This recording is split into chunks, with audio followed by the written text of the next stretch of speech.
কোন সংখ্যাকে লিখে প্রকাশ করার পদ্ধতিকে সংখ্যা পদ্ধতি বলে। এরকম সংখ্যা পদ্ধতি আছে দুই প্রকার। কি সেটা? পজিশনাল, নন পজিশনাল।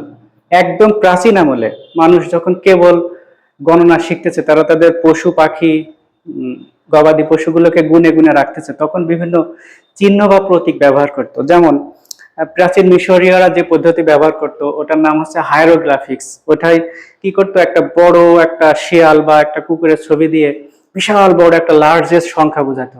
এই যে প্রতীক নির্ভর বা চিত্র নির্ভর যে সংখ্যা পদ্ধতি, নিয়ম নীতি ঠিকঠাক মেনে চলে না এই সংখ্যা পদ্ধতি, এটাকে বলা হচ্ছে নন পজিশনাল সংখ্যা পদ্ধতি।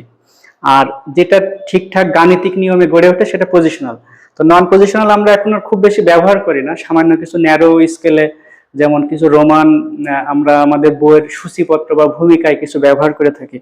এটা তার নন পজিশনাল সংখ্যা পদ্ধতি হচ্ছে যে সংখ্যা পদ্ধতিতে শুধুমাত্র প্রতীকের মান ব্যবহার করা হয়, তার পজিশনগত কোনো ভ্যালুকে মূল্যায়ন করা হয় না, যেখানে অবস্থান করুক একটা নির্দিষ্ট মানকে শো আপ করে। এই জাতীয় সংখ্যা পদ্ধতিকে বলা হয় নন পজিশনাল সংখ্যা পদ্ধতি। এরকম সংখ্যা পদ্ধতির উদাহরণ হচ্ছে রোমান, মায়ান, ট্যালি, হায়ারোগ্রাফিক্স। আমরা রোমান সংখ্যা পদ্ধতি জানি, আমরা আমাদের বইয়ের ইন্ডেক্সে লিখি 1 2 3 4 5 এরকম। ঠিক এরকম ট্যালি, আমরা এরকম ট্যালি চিহ্ন দিই।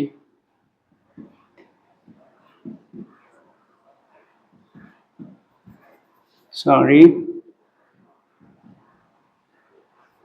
এটা ট্যালি। এইগুলো খুব ছোট ছোট স্কেলে ব্যবহার করা হয়। হায়ারোগ্রাফিক, চিত্র নির্ভর, মায়া সভ্যতার অধিবাসীরা মায়ান, এটা জাস্ট এমসিকিউ হিসেবে আসতে পারে, এমসিকিউ। নন পজিশনাল সংখ্যা পদ্ধতির কারা? Roman, Mayan, tally, hieroglyphics. এবার আসুক পজিশনাল সংখ্যা পদ্ধতি। পজিশনাল সংখ্যা পদ্ধতি, যে সংখ্যা পদ্ধতি লিখতে বা প্রকাশ করতে তিনটা জিনিস লাগে। এক নম্বর হচ্ছে কি, ওই সংখ্যা পদ্ধতিতে যে প্রতীক বা সিম্বল বা যে অঙ্কগুলো ব্যবহার করা হয়, ওই প্রতীক বা অঙ্কের নিজের মান,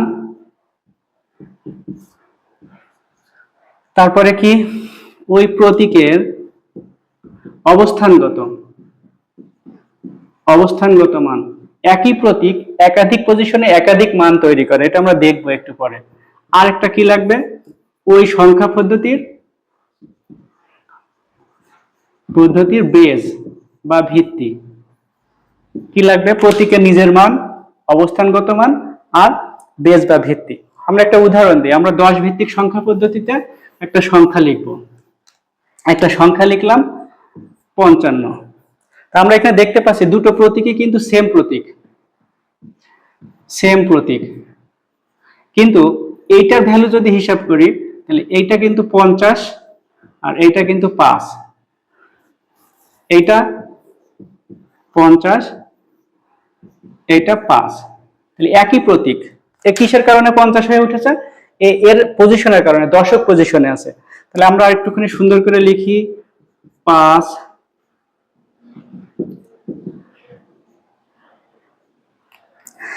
তাইলে কি হচ্ছে, এর মান, প্রতীকের মান কিন্তু 5ই আছে, কিন্তু অবস্থানগত মান 10, বেজগত মান 10। এর প্রতীকের মান 5, অবস্থানগত মান 1, বেজের মান 1। তাহলে যে সংখ্যা পদ্ধতিতে কি লাগতেছে, প্রতীকের মান, অবস্থানগত মান, বেজ, এই তিনটা জিনিস যে সংখ্যা পদ্ধতিতে প্রয়োজন হয় তাকে বলা হচ্ছে পজিশনাল সংখ্যা পদ্ধতি।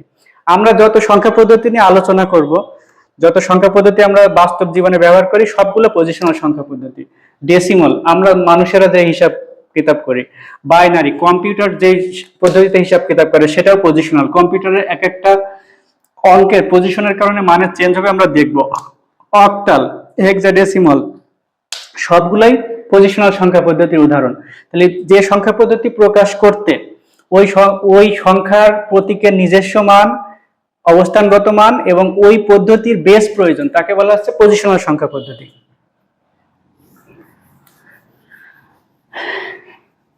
এইবার আমরা আরেকটা ডিফারেন্ট জিনিস শিখবো। আমরা একটা সংখ্যাকে কিভাবে প্রোনাউন্স করি। আমরা যদি একটা সংখ্যাকে লিখি তাহলে সেটাকে আমরা কিভাবে কিভাবে উচ্চারণ করি। আমরা কি বলি 55 55.57। কেন এটাকে আমরা কেন 57 বলি না, কেন 57 বলি না, কেন 57 বলি না, 55.57 কেন বলি না, কেন 55.57 বলি? এটার মূলে রয়েছে সংখ্যা পদ্ধতির নিয়মটা কি সেটা।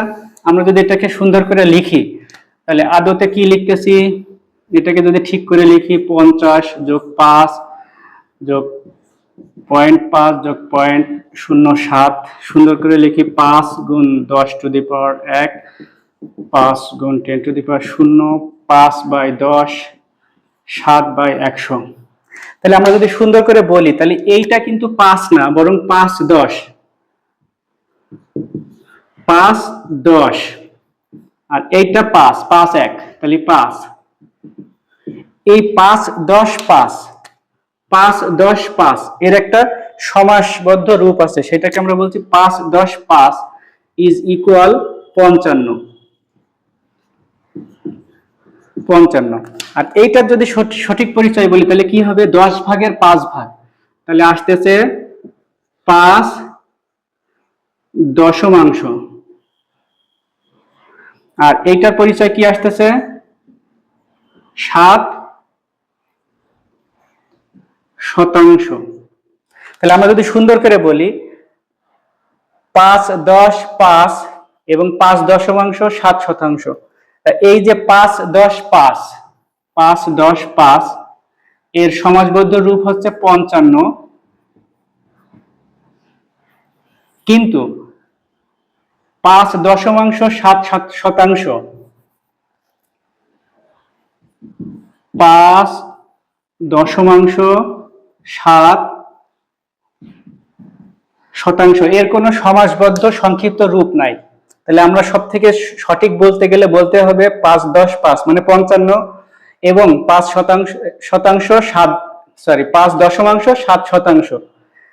এটা বলতে হবে। অথবা আমরা এত বেশি মানে কষ্ট না করে আমরা এইভাবে আলাদা করে বলি ঝুঁকি মুক্ত, যে 55 এরপরে দশমিক শুরু হলো, তারপরে 5, তারপরে 7, 55.57।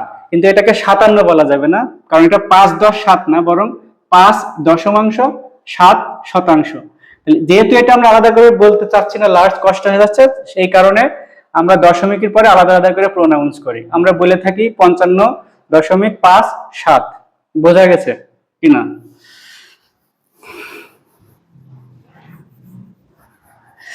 আচ্ছা, তাহলে আমাদের নন পজিশনাল সংখ্যা পদ্ধতি গেল, যে সংখ্যা পদ্ধতি প্রকাশে সংখ্যাগুলো নিজের মান, অবস্থানগত মান এবং বেজ, এই তিনটা প্রয়োজন, সেটা হচ্ছে পজিশনাল সংখ্যা পদ্ধতি। এবং পজিশনাল সংখ্যা পদ্ধতির ভিতরে আমরা যা ব্যবহার করি ডেসিমাল, বাইনারি, অক্টাল, হেক্সাডেসিমাল, সবগুলো পজিশনাল সংখ্যা পদ্ধতি। আর নন পজিশনাল সংখ্যা পদ্ধতি হচ্ছে যারা শুধুমাত্র প্রতীকের মান ব্যবহার করা হয়, পজিশনগত মান ব্যবহার করা হয় না, এটা হচ্ছে নন পজিশনাল। এটা খুব লিমিটেড স্কেলে সামান্য কোথাও কোথাও ব্যবহার করা হয়। প্রাচীন মায়া সভ্যতার ব্যক্তিরা নন পজিশনাল সংখ্যা পদ্ধতি ব্যবহার করত। মায়ান, রোমানরা এখনো অল্প স্বল্প ব্যবহার করে রোমান পদ্ধতি, ট্যালি পদ্ধতি পরিসংখ্যানে ব্যবহার করা হয়। প্রাচীন মিশরীয়রা হায়ারোগ্লিফিক্স, ছবি আঁকা পদ্ধতিতে, নন পজিশনাল সংখ্যা পদ্ধতিতে ওরা লেখালেখি বা হিসাব কিতাব করত। এখন আমাদের আর কিছু জিনিস এখানে আমরা একটু শিখে ফেলবো এই ফাঁকে। একটা নতুন জিনিস, সেটা হচ্ছে বিট। আমরা কম্পিউটার নিয়ে কথা বলবো তৃতীয় অধ্যায়। আমরা নাম্বার সিস্টেমের মোস্ট একটা এরিয়া জুড়ে আছে কম্পিউটারের সংখ্যা পদ্ধতি, সেটাকে বলে বাইনারি, যেখানে 0 আর 1 নিয়ে কাজ করা হয়। এই বাইনারির যে ডিজিট বা অঙ্ক, বাইনারি এই অঙ্কগুলোকে একটা নির্দিষ্ট নামে ডাকা হয়। সেটা কি? সেটা হচ্ছে বিট। বিট মানে হচ্ছে বাইনারি ডিজিট, বাইনারির বিআই আর এই জায়গা টি, বিট। তাহলে বাইনারি ডিজিট কয়টা, কি কি? বাইনারি ডিজিট হচ্ছে 0 এবং 1। তাহলে 0 এবং 1 কে কি বলে? বিট বলে। এই বিট দিয়েই সারা সব হিসাব কিতাব, আমরা মেগাবিট, গিগাবিট, আমরা যে ডেটাকে হিসাব করি এই বিট থেকেই শুরু হয়। সব থেকে ক্ষুদ্রতম ডেটার ক্ষুদ্রতম একক হচ্ছে বিট, বাইনারি ডিজিট, 0 এবং 1। তারপরে একটু বড় যদি হয় সেটাকে আমরা অন্তত 4 বিট, যেমন 1 0 1 0, এটাই 1টা 2টা 3টা 4টা বিট আছে। এই 4টা বিট পরিমাণ জায়গাকে, এই 4 বিট পরিমাণ জায়গাকে, 4 বিট পরিমাণ জায়গাকে কি বলা হয়? অন নিবল বলা হয়, অন নিবল। তাহলে one nibble is equal, one nibble is equal 4 bit. তাহলে 4 বিট পরিমাণে জায়গা, 4টে 0 বা 4টে 1 বা এদের মিশ্রণ যে পরিমাণে জায়গা নেবে তাকে কম্পিউটারের ভাষায় বলা হবে অন নিবল। এর থেকে একটু বড় যদি আমরা 8টা বিটকে জায়গা দিই কোথাও, 8টা bit, on 0 on 0 on on 0 0 1 2 3 4 5 6 7 8, এরকম 8টা, যে কোনো কম্বিনেশন করে যে কোনো কিছু হতে পারে। এরকম 8 বিটকে কম্পিউটারের ভাষায় বলা হয় one byte, one byte, one byte. এরকম 8টা বিট, 8টা 0 অথবা 1 বা অথবা ওদের মিশ্রণে যে জায়গা নিয়ে যেটুকু জায়গা গড়ে ওঠে সেই জায়গার নাম হচ্ছে অন বাইট। তারপরে আমরা একটা জিনিস শিখবো হচ্ছে ক্যারেক্টার। ক্যারেক্টার,